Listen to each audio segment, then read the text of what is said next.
Hello students, welcome to J Tuitions. இந்த வீடியோல exercise 1.2ல first sum பார்க்கலாம். Prove that root 5 is irrational னு கேட்டிருக்காங்க.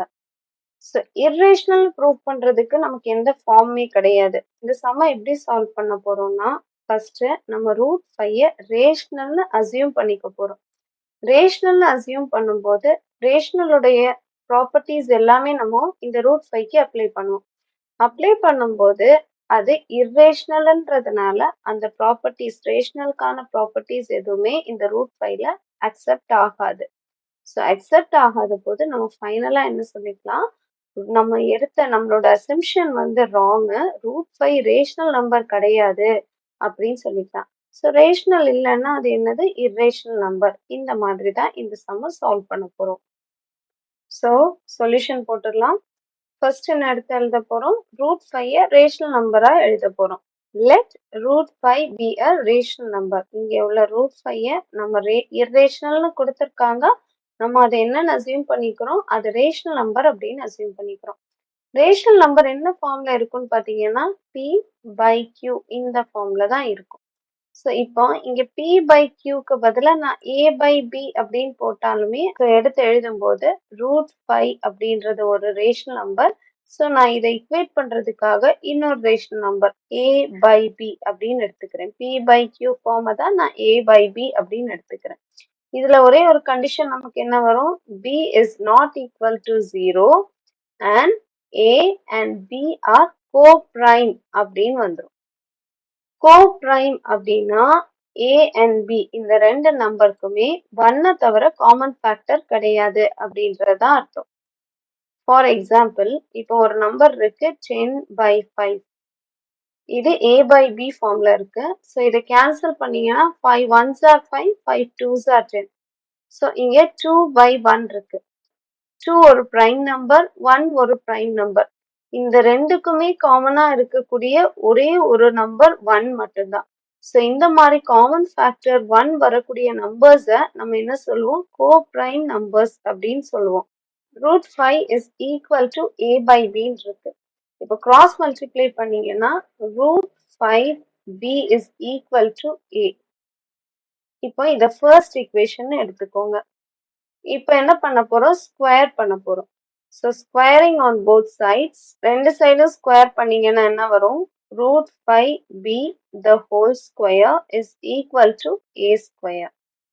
ஸோ இதை ரூட் 5 ஸ்கொயர் பண்ணீங்க அப்படின்னா ரூட் 5 இன்டூ ரூட் 5.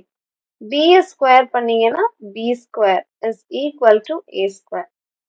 இப்போ ரூட் 5 இன்டூ ரூட் 5. ஸோ ரெண்டு ரூட் 5 இருக்குது, அதனால என்ன பண்ணிக்கலாம், இப்போ ரூட் ஆஃப் 5 இன்டூ 5னு போட்டுக்கலாம். Into B square is equal to A square. So ரூட்குள்ள ரெண்டு 5 இருக்கு, அதனால ஒரே ஒரு 5 மட்டும் வெளியில எடுத்துக்கோங்க. 5 into B square is equal to A square. இனி பி ஸ்கொயரோட வேல்யூ எழுதும்போது ஏ ஸ்கொயர் பை 5 வந்துருச்சு. ஏ ஸ்கொயரை நம்ம 100ன்னு எடுத்துருக்கிறோம். அப்ப ஏயோட வேல்யூ என்ன வந்துடும், ரூட் 100 போட்டீங்க அப்படின்னா ஏயோட வேல்யூ 10. ஸோ இப்போ ஏ ஸ்கொயர்ன்றது 5ஆல டிவைட் ஆகும்னா ஏ அதாவது 10, இந்த 10ம் 5ஆல டிவைட் ஆகுமா, ஆமா கண்டிப்பா டிவைட் ஆகும். 5ஆல டிவைட் பண்ணோம்னா என்ன வேல்யூ வந்துருது, 2. சென்டென்ஸ் தான் எழுத போறோம். ஸோ சென்டென்ஸ் என்ன எழுதியிருக்கோம், if a square is divisible by 5, இந்த ஏ ஸ்கொயர் 5ஆல டிவைட் ஆகும் அப்படின்னா then a is also divisible by 5. அப்போ ஏ அப்படின்ற வேல்யூவும் 5ஆல டிவிசிபிள் ஆகும். ஸோ நம்மளோட எக்ஸாம்பிள் படி ஏ ஸ்கொயர் அப்படின்றது 100, அப்போ ஏ அப்படின்றது 10. இந்த சென்டென்ஸ்ல ஏ இஸ் ஆல்சோ டிவிசிபிள் பை 5 அப்படின்னா ஏ டிவிசிபிள் பை 5. இதுக்கு என்ன அர்த்தம், ஏயோட வேல்யூ 10, 5 5 தான். So answer 5 2s are 10. So இங்க 2 அப்படின்றது வேற ஒரு வேல்யூ கிடைக்குது. அப்போ ஏ பை 5க்கு நமக்கு வேற ஒரு ஆன்சர் தான் கிடைக்கும். ஸோ நம்ம அதை சி அப்படின்னு எடுத்துக்க போறோம். ஏன்னா ஏ யூஸ் பண்ணிட்டோம், பி யூஸ் பண்ணிட்டோம், அதனால சி அப்படின்ற புதுசா ஒரு வேல்யூ இன்ட்ரோடியூஸ் பண்ணியிருக்கோம். இப்போ a by 5 is equal to சின்னு எழுத போறோம். C is equal to A by இப்போ a is equal to என்ன வந்துரும் கிராஸ் மல்டிப்ளை பண்ணீங்கன்னா 5c அப்படின்னு வந்துருது. சரியா? இப்போ a ஓட வேல்யூ நம்ம கண்டுபிடிச்சாச்சு. இனி என்ன பண்ண போறோம்? புட் இந்த a ஓட வேல்யூவை ஃபர்ஸ்ட் ஈக்குவேஷன்ல சப்ஸ்டிட்யூட் பண்ண போறோம். So put a is equal to 5c in first equation. நம்மளோட ஃபர்ஸ்ட் ஈக்குவேஷன் என்னது? Root 5b is equal to a. அதை எழுதிக்கோங்க. Root 5b is equal to a. இந்த இடத்துல a ஓட வேல்யூவை சப்ஸ்டிட்யூட் பண்ணும். Root 5b is equal to a ஓட value 5c. So is equal to இங்கே நெக்ஸ்ட் என்ன பண்ணுவோம்? அதே மாதிரி ரூட் இருக்கனால ஸ்கொயர் பண்ணுவோம். So squaring on both sides.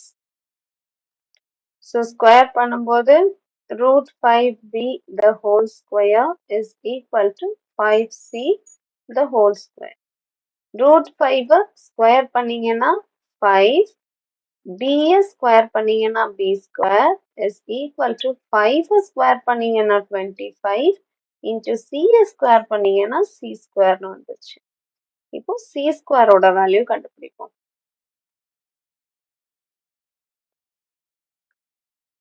So C square கண்டுபிடிக்கணுன்றதுனால கண்டுபிடிக்க வேண்டியதை லெஃப்ட் ஹேண்ட் சைட் கொண்டு போயிடுங்க. ஸோ அப்படியே உல்ட்ராவா எழுதிக்கலாம். 25c square is equal to 5b square. நான் எந்த சேஞ்சஸுமே பண்ணல, சி ஸ்கொயர் தான் வேணும். ஸோ சி ஸ்கொயரை வச்சுட்டு மிச்சம் எல்லாம் ஈக்குவல் டு அந்த சைட் கொண்டு போயிடுங்க. ஸோ என்ன வந்துடும்? 5b square divided by 25. So cancel பண்ணுங்க. 5 1s are 5, 5 5s are 25. So c square is equal to என்ன வந்தது? b square by 5 வந்தது. ஸோ இங்கே இதுக்கு முன்னாடி எழுதின மாதிரியே தான் இங்கே பாருங்க. இங்கே a square by 5 வந்தப்ப என்ன சொன்னோம்? a square is divisible by 5. அப்போ நம்மளும் இங்க என்ன எழுதிக்கலாம்? இங்க b square by 5 இருக்கனால b ஸ்கொயரும் 5ஆல டிவைசிபிள் ஆகும்போது b is also divisible by 5. b அப்படின்ற நம்பரும் 5ஆல டிவைட் ஆகலாம். ஃபார் எக்ஸாம்பிள் ஒருவேளை உங்களுக்கு b ஸ்கொயர் 25ஆ இருந்துச்சு அப்படின்னா b யோட வேல்யூ என்னவா இருக்கும்? 5ஆ இருக்கும். இந்த 5யும் இந்த 5ஆல டிவைட் ஆகும். ஸோ அதை தான் இப்போ சென்டென்ஸா எடுத்து எழுத போறோம். ஸோ எழுதிட்டோம். If b square is divisible by 5, then b is also divisible by 5. b square 5ஆல டிவைட் ஆகும் அப்படின்னா அந்த b அப்படின்ற வேல்யூவும் 5ஆல டிவைட் ஆகும். a is divisible by 5. a value 5ஆல டிவைஸ் ஆகும் அப்படின்னு சொல்றாங்க. And also b is also divisible by 5. b அப்படின்ற வேல்யூவும் 5ஆல டிவைட் ஆகும் அப்படின்னு சொல்றாங்க. நம்ம ஃபர்ஸ்ட்ல என்ன எடுத்தோம்? a b ரெண்டுமே கோப்ரைம் நம்பர்ஸ், அதாவது அவங்களுக்கு 1 தவிர வேற ஃபேக்டர்ஸ் எதுவுமே கிடையாதுன்னு அர்த்தம். இங்க a வந்து 5ஆல டிவைட் ஆகுது, அப்போ bயும் 5ஆல டிவைட் ஆகுது அப்படின்னா ரெண்டுக்குமே 1 தாண்டி, அதாவது 1 அப்படின்ற நம்பரை தாண்டி 5 அப்படின்ற ஒரு காமன் ஃபேக்டரும் இருக்கு. கோப்ரைம் அப்படின்ற அசம்ஷனுக்கு நேர் ஆப்போசிட்டா நமக்கு இங்க வந்திருக்கு. என்னன்னா கோப்ரைம் அப்படின்றது ஒரே ஒரு வேல்யூ 1 தவிர வேற காமன் ஃபேக்டர் கிடையாது அப்படின்றது கோப்ரைம். நமக்கு இங்க சால்வ் பண்ணி வரும்போது a by 5 b by 5 வந்திருக்கு. அப்படின்னா ஏக்கும் பிக்கும் காமன் ஃபேக்டர் 5 இருக்குது, அப்பதானே அது டிவைட் ஆகும். ஸோ இந்த மாதிரி நமக்கு வந்திருக்கு. ஸோ இதுல இருந்து என்ன சொல்லிக்கலாம்? ரேஷனல் நம்பர் அப்படின்றதே நம்மளோட அசம்ஷனே தப்பு அப்படின்னு சொல்லி எழுதி முடிக்க போறோம். ஸோ எழுதியிருக்கோம். Hence, we have 5 as a common factor for a and b. So a and b க்கு 5 அப்படின்ற ஒரு காமன் ஃபேக்டரும் இருக்குது. அப்போ நம்ம எடுத்த assumption wrong. So this contradicts the fact that a and b are coprime. So நம்ம எடுத்தது கோப்ரைம் அப்படின்னு நம்ம அசியூம் பண்ணதுக்கு நேர்மாறா வந்திருக்குது இந்த 5 அப்படின்ற காமன் ஃபேக்டர். அதுதான் இந்த சென்டென்ஸோட மீனிங். ஸோ ஃபைனலா என்ன சொல்லியிருக்கோம்? நம்ம அசியூம் பண்ணதுதான் தப்பு. நம்ம அதை ரேஷனல் நம்பர்னு அசியூம் பண்ணோம் இல்லையா? ஸோ அதுதான் தப்பு. அதனால ரூட் 5 இர்ரேஷனல் அப்படின்னு சொல்லிட்டு நம்ம முடிக்கிறோம். ஸோ ஃபர்ஸ்ட் நம்ம என்ன கண்டுபிடிக்கணும்? நமக்கு ரூட் 5 இர்ரேஷனல் அல்லது இந்த ரூட் 5க்கு பதிலாக எந்த ஒரு வேல்யூவும் கொடுத்து இர்ரேஷனல் அப்படின்னு வந்துச்சுனாலே நீங்க என்ன பண்ணணும்? இந்த பாக்ஸ் போட்டிருக்கிறது இங்க ரூட் 5னால நான் வந்து ரூட் 5 எழுத முடியாது. இது ஜென்ரலா நீங்க எல்லாத்துக்குமே யூஸ் பண்ணிக்கலாம். ஸோ இங்க ரூட்ல என்ன வேல்யூ கொடுத்துருக்காங்களோ அது இந்த பாக்ஸ்க்குள்ளாடி வரும். ரேஷனல் நம்பர்னு எடுத்து எழுதிக்கணும் முதல்ல. அடுத்தது ஃபர்ஸ்ட் ஈக்குவேஷன் கண்டுபிடிக்கணும்.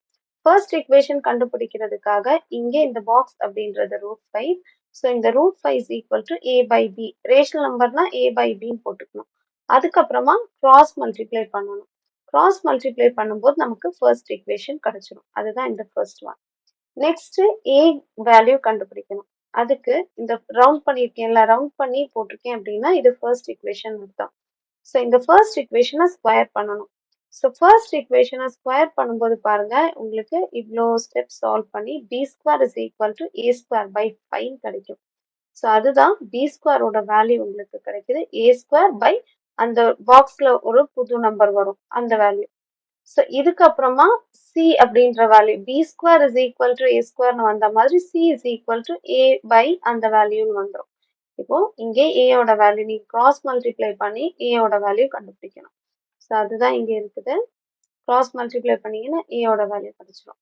இனி இந்த a ஓட வேல்யூவை ஃபர்ஸ்ட் ஈக்குவேஷன்ல சப்ஸ்டியூட் பண்ணியிருக்காங்க. சப்ஸ்டியூட் பண்ணி c² ஓட வேல்யூ கண்டுபிடிக்கணும்.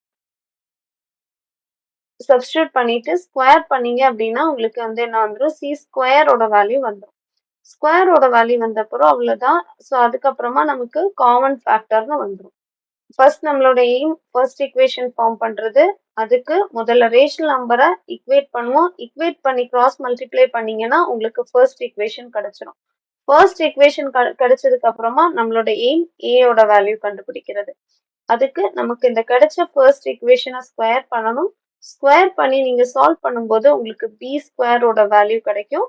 அதுக்கப்புறமா c ஓட வேல்யூ கிடைக்கும். இதை கிராஸ் மல்டிப்ளை பண்ணீங்கன்னா உங்களுக்கு a ஓட வேல்யூ கிடைச்சிடும். a ஓட வேல்யூ கண்டுபிடிச்சதுக்கு அப்புறமா நம்மளோட அடுத்த எய்ம் c²ஓட வேல்யூ கண்டுபிடிக்கிறது. a ஓட வேல்யூ கிடைச்சப்பறம் இந்த a ஓட வேல்யூவை ஃபர்ஸ்ட் ஈக்குவேஷன்ல சப்ஸ்டியூட் பண்ணி கிராஸ் ஸ்கொயர் பண்ணீங்க அப்படின்னா உங்களுக்கு c²ஓட வேல்யூ கிடைச்சிடும். அதுக்கப்புறமா ரெண்டுக்குமே காமன் ஃபேக்டர் இருக்கு அப்படின்னு சொல்லிட்டு நம்ம இந்த பாயிண்ட்ஸ் எழுதி ஹென்ஸ் √5 இஸ் இர்ரேஷனல் எழுதிக்கலாம். ஸோ அவ்வளோதான். டவுட் இருந்துச்சுன்னா கமெண்ட் செக்ஷன்ல கேளுங்க. பிடிச்சிருந்தா லைக் பண்ணுங்க, ஷேர் பண்ணுங்க, சப்ஸ்கிரைப் பண்ணுங்க. தேங்க்யூ.